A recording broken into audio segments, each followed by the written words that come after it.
Hello बच्चों, मैं L के सिन्हा ऑनलाइन क्लास में आप सभी का स्वागत करता हूँ। तो आज हम कक्षा 11वीं के जीव विज्ञान विषय में अध्याय 1 का भाग 2 पढ़ेंगे। भाग 1 में मैंने आपको जितना चीज़ बताया है, वर्गीकरण, विविधता, उन सब का आगे मैंने वर्गीकरण बताया था। 5 जगत वर्गीकरण को 1969 में R.H. विटकर ने 5 जगत वर्गीकरण दिया था।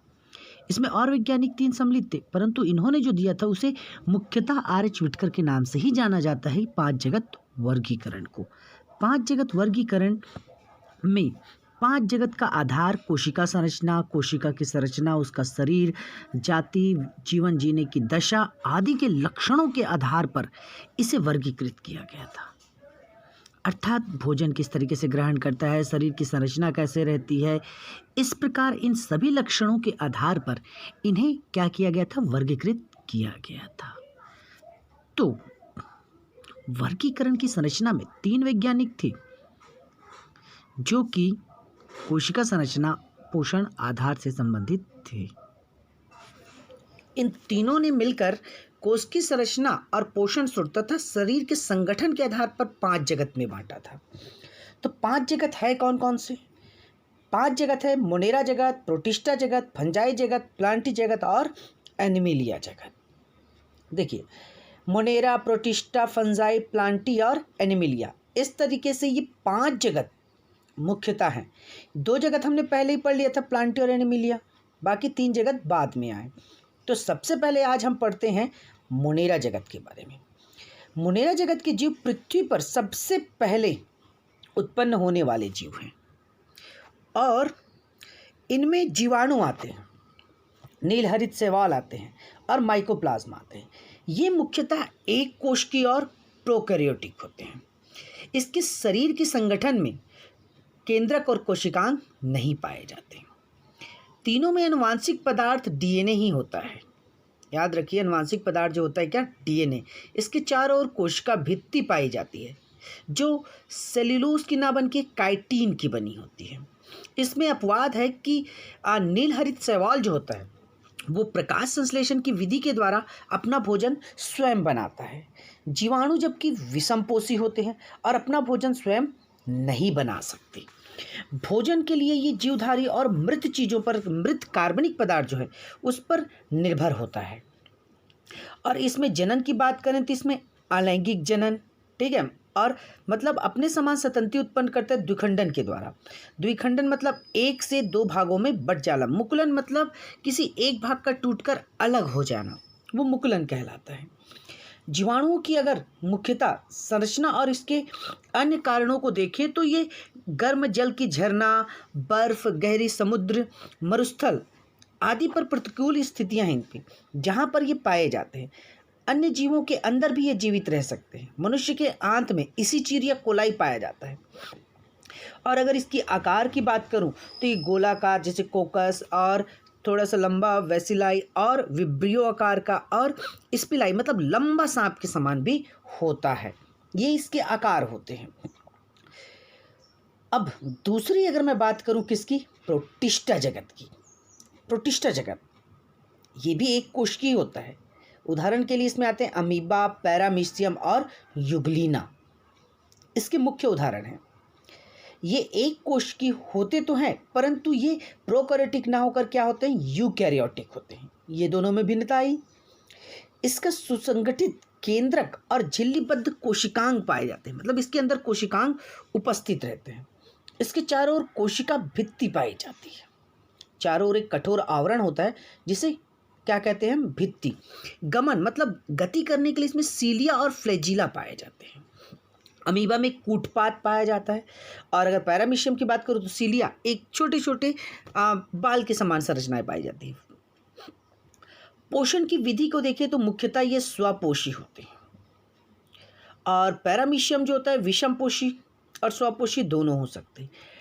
ट्रिपेनोसोमा प्रोटोजोआ ये एक बीमारी स्लीपिंग सिनकेना बीमारी उत्पन्न करता है। इसमें अलैंगिक जनन होती है और ये जीवों के अंदर यानी प्रोटोजोआ, ठीक है, जानते हैं मलेरिया रोग जिससे फैलता है, वो भी इसी जगत का जीव होता है। और इसमें युग्मनज होकर ये क्या करता है, ये अपनी संख्या को बढ़ा भी सकता था। ठीक, अब तीसरी बात करूं किसकी, फंजाई जगत की। फंजाई जगत जिसे कवक जगत भी कहते हैं, इसमें आता है ईस्ट, मोल्ड और मशरूम आते हैं। ये फंजाई जगत के अंतर्गत आता है। ये बहुकोशिकीय होते हैं और धागेनुमा संरचना में होते हैं। इन धागेनुमा संरचना में कवक तंतु या इसे इंग्लिश में माइसीलियम भी कहते हैं। ईस्ट जो एक कोशिकीय होता है और यूकैरियोटिक होता है। एक कोशिका और क्या होता है, यूकैरियोटिक, और सुसंगठित केंद्रक भी पाए जाते हैं। और झिल्ली नीमा इसमें क्या पाया जाता है, झिल्लीबद्ध कोशिकांग और कोशिका वृद्धि भी इसमें पाई जाती है। काइटिन नामक जटिल शर्करा की बनी होती है, इसकी जो बाहर के आवरण है। अगर इसमें पोषण प्राप्त करने की बात करूं तो ये सड़े गले कार्बनिक पदार्थों से अपना पोषण प्राप्त करता है, जबकि मशरूम मृत पदार्थों से भोजन प्राप्त करता है। और अल्बिंगुआ कैंडिटा पोषण, ठीक है, ये पादप जीवों के पत्तियों पर पाया जाता है और उस पत्तियों पर जो पोषक पदार्थ होता है उसके जीव द्रव्य से अपना पोषण प्राप्त करता है। फंजाई और नीरहलित शैवाल में पोषण की जो प्रक्रिया है वही इसके क्या होते हैं, अंतः संबंध को भी बतलाता है कि पोषण किस प्रकार से होता है करके। सहजीवी लाइकेन, लाइकेन सहजीविता का उदाहरण है।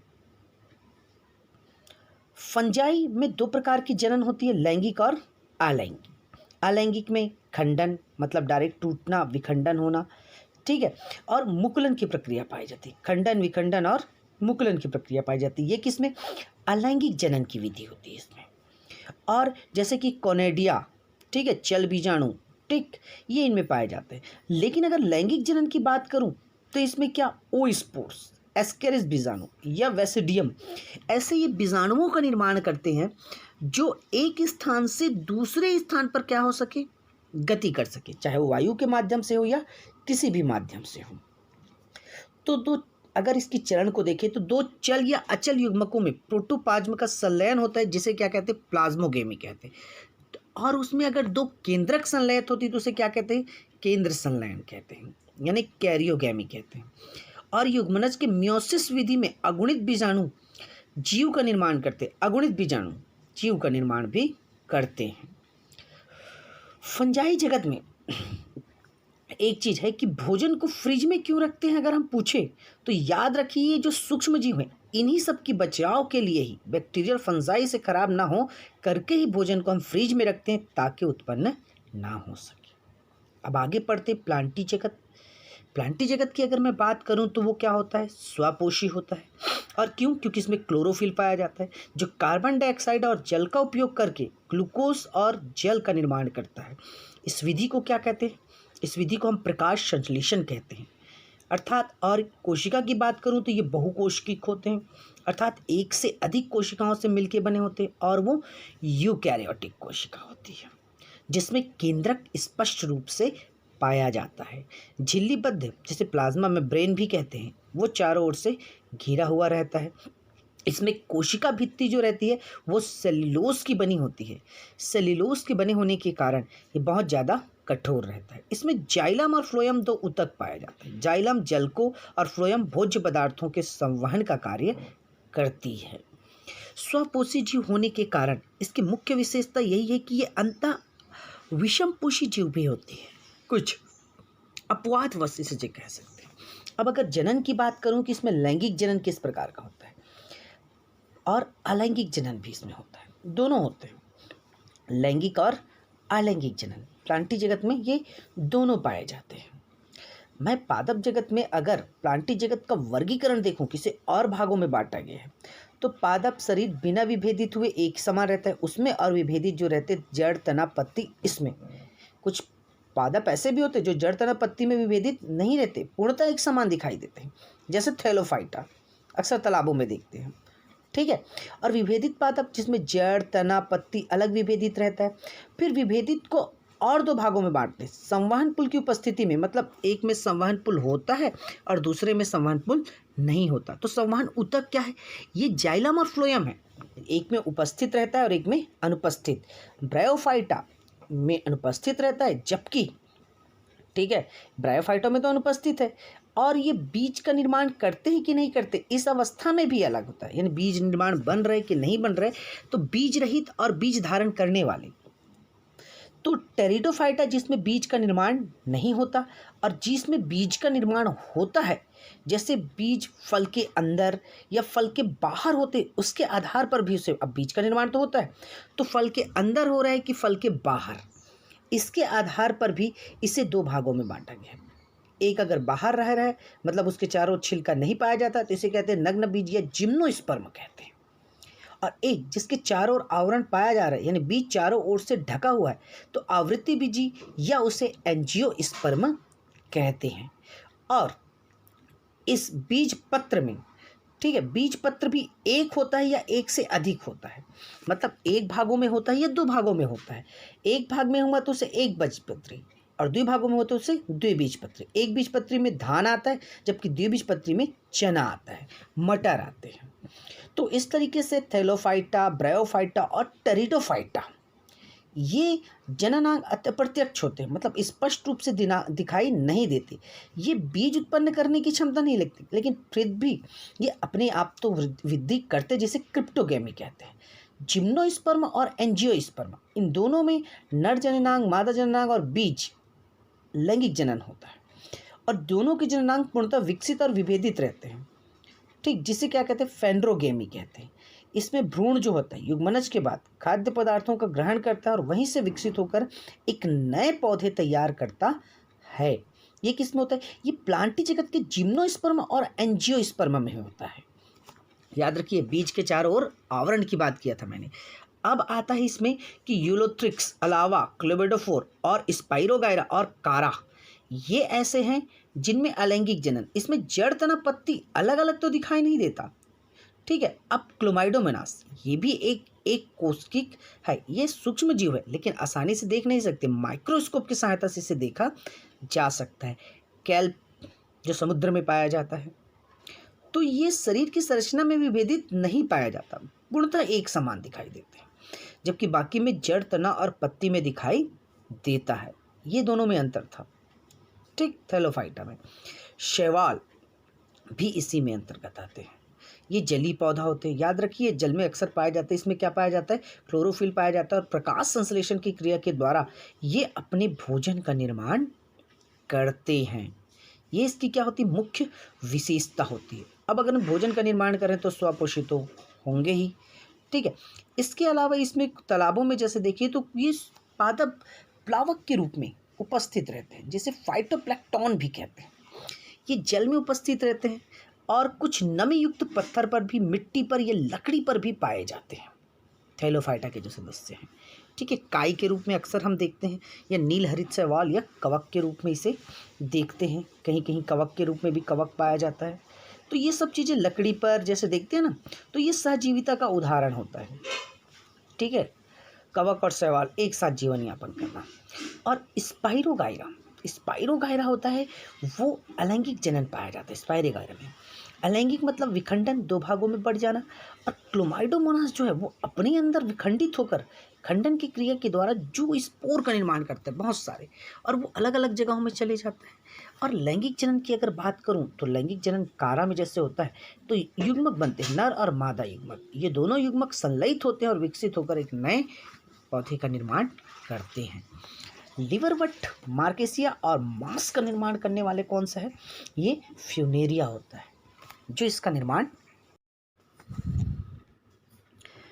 तो मार्केसिया और फ्यूनेरिया ये उभयचर या जल स्थलचर दोनों होते। उभयचर मतलब जल और स्थल वाले दोनों क्षेत्रों पर क्या होते, ये पाए जाते, इसलिए क्या कहते हैं, इसे उभयचर कहा जाता है।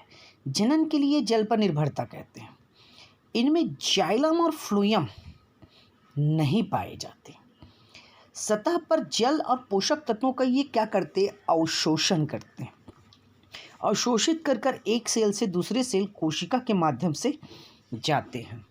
इस पर थैलस मतलब इसकी पत्तियां की आकार जो रहती है, उस पर छोटे छोटे मुलाफ पाए जाते हैं, जड़ के समान इसकी बाहरी स्तर पर, जिसे मुलाफ कहते हैं। मूल तो नहीं कहते, क्योंकि मूल के समान वो वृद्धि नहीं करता।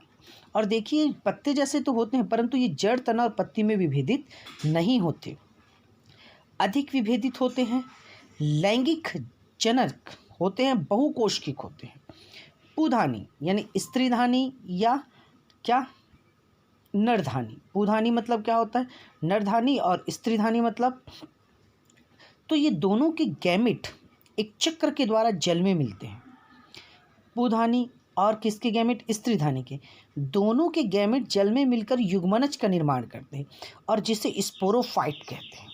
ये स्पोरोफाइट क्या करेगा, बीजाणु का निर्माण करता है और वही बीजाणु फिर विकसित होकर एक नया मार्केसिया का निर्माण करेगा, या तो वो मेल होगा या तो वो फीमेल होगा। फिर अगर मैं बात करूं इसमें मार्सेलिया की या फर्न की, याद रखिए मार्सेलिया या फर्न एक ऐसा पौधा है जो मिसोजोइक महाकल्प मतलब डायनासोर पाए जाते थे उस कल्प पे पाए जाते थे, और ये जड़ और तना में विभेदित रहते हैं। ठीक है, कौन, मार्सेलिया। ठीक है, मार्सेलिया जो है जड़, तना और पत्ती में विभेदित होते हैं और इसमें जाइलम और फ्लोएम संवहन उत्तक पूर्णतः क्या रहता है, विद्रिकीय रहता है। और ये तो जो आप जानते हैं कि जल का परिवहन कौन करता है, जाइलम करता है, और भोज्य पदार्थों का परिवहन कौन करता है, फ्लोएम करता है। तो इस तरीके से इनमें पुष्पों का निर्माण लेकिन नहीं होता, ना ही बीज का निर्माण होता है। तो ये वृद्धि कैसे करते हैं, ये भी एक स्पोर जैसी प्रक्रिया का निर्माण करते हैं, मतलब स्त्रीधानी और पुधानी। ठीक है, एंथ्रीडियम और आर्किगोनियम जिसे कहते हैं, ये दोनों के पुमाणु मतलब आपस में क्या करेंगे, संलयित होंगे। एक अंडाणु जैसे संरचना है उस पर स्पोर जो है वो आकर संलयित हो जाते हैं, जिस क्रिया को क्या कहते हैं, युग्मनज कहते हैं। तो आज के लिए बस इतना ही। Thank you.